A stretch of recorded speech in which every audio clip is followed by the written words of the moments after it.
তারেক রহমানকে সিলিংয়ের সঙ্গে ঝুলিয়ে রাখা হয়। কি আটকে উঠলেন? বাংলাদেশের রাজনীতির সবচেয়ে আলোচিত নামগুলোর একটি তারেক রহমান।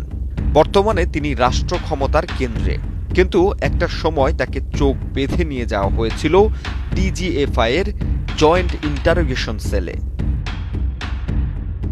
ডিজিএফআই এর সেই জয়েন্ট ইন্টারোগেশন সেলে তখন কি ঘটেছিল তারেক রহমানের সাথে? দৈনিক মানব জমিন পত্রিকার প্রধান সম্পাদক মতিউর রহমান চৌধুরীর প্রতিবেদনে বেরিয়ে এসেছে এক চাঞ্চল্যকর তথ্য। কে গ্রেপ্তার করেছিল, কেন তাকে ঝুলিয়ে নির্যাতন করা হয়েছিল, আর কেনই বা ১৭ বছর তাকে কাটাতে হয়েছিল নিজ দেশের বাইরে? আজকের প্রতিবেদনে থাকছে সেই অন্ধকার অধ্যায়ের ভয়ঙ্কর বর্ণনা। সময়টা ২০০৭ সালের ৭ই মার্চ, ১/১১ সেনা সমর্থিত তত্ত্বাবধায়ক সরকারের সময়। সেদিন ক্যান্টনমেন্টের বাসা থেকে গ্রেফতার করা হয় বিএনপির তৎকালীন সিনিয়র নেতা তারেক রহমানকে। সাম্প্রতিক এক অনুসন্ধানে উঠে এসেছে, ঊর্ধ্বতন সেনা কর্মকর্তাদের নির্দেশে কর্নেল অবসরপ্রাপ্ত ইমরান তাকে মইনুল রোডের বাসা থেকে নিয়ে যান ডিজিএফআই এর জয়েন্ট ইন্টারোগেশন সেলে। অনুসন্ধানে বলা হয়, আর্মি হেডকোয়ার্টারে জেনারেল মইনু আহমেদ এবং ব্রিগেডিয়ার এটিএম আমিনের উপস্থিতিতে এই সিদ্ধান্ত নেওয়া হয়েছিল। মেজর ইমরানের বর্ণনা অনুযায়ী বাসভবনের চারপাশ ছিল আইন শৃঙ্খলা বাহিনীর কঠোর নিরাপত্তায় ঘেরা। দীর্ঘ অপেক্ষার পর তারেক রহমান বাসা থেকে বের হলে তাকে গাড়িতে তোলা হয়। এরপরই ঘটে আরও ভয়ঙ্কর ঘটনা। গাড়ি কিছু দূর যাওয়ার পরই তারেক রহমানের মুখে কালো কাপড় দিয়ে ঢেকে দেওয়া হয়।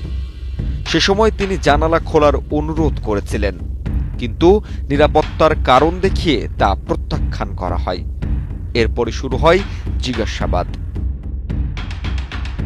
অনুসন্ধানে উঠে এসেছে, ডিজিএফআই এর জেআইসিতে তাকে কয়েকদিন ধরে চোখ বেঁধে রাখা হয়। হাত বাঁধা অবস্থায় ঝুলিয়ে রেখে নির্যাতন চালানো হয় ঘণ্টার পর ঘণ্টা। অভিযোগ রয়েছে, শারীরিক ও মানসিকভাবে তাকে ভেঙে ফেলার চেষ্টা করা হয়েছিল। আরও ভয়ঙ্কর তথ্য আসে অবসরপ্রাপ্ত কর্নেল আব্দুর রব খানের জবানবন্দিতে। তিনি দাবি করেন, লেফটেন্যান্ট কর্নেল সাইফুল ইসলাম জোয়ারদারের নির্দেশে তারেক রহমানের কাছ থেকে জোরপূর্বক স্বীকারোক্তি নেওয়া হয়, যেখানে তাকে জাতির কাছে ক্ষমা চাইতে বাধ্য করা হয়েছিল। অনুসন্ধানে বলা হয়েছে, কয়েকজন পদস্থ সেনা কর্মকর্তা পুরো সময় উপস্থিত ছিলেন।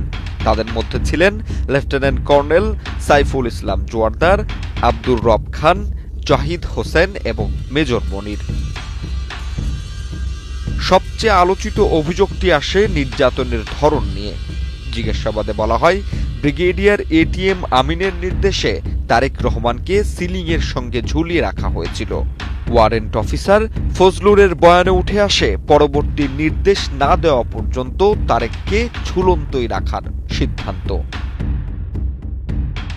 এক পর্যায়ে তিনি সিলিং থেকে পড়ে গিয়ে কোমরে গুরুতর আঘাত পান। এরপর দীর্ঘ সময় তাকে চিকিৎসা নিতে হয়েছিল বিভিন্ন হাসপাতালে। ২০০৮ সালের জানুয়ারিতে নানির মৃত্যুর পর প্যারোলে মুক্তি পেয়ে বাইরে আসেন তারেক রহমান। শেষ পর্যন্ত ২০০৮ সালের ১১ই সেপ্টেম্বর দেশ ছাড়তে বাধ্য হন তিনি। এরপর কেটে যায় দীর্ঘ ১৭ বছর। বাংলাদেশের রাজনৈতিক ইতিহাসে ১/১১ এখন এক বিতর্কিত অধ্যায়, আর সেই অধ্যায়ের সবচেয়ে আলোচিত চরিত্রদের একজন তারেক রহমান। তাকে ঘিরে নতুন এই অনুসন্ধান আবারও প্রশ্ন তুলেছে, রাষ্ট্রীয় ক্ষমতার আড়ালে আসলে কি হয়েছিল সেই সময়?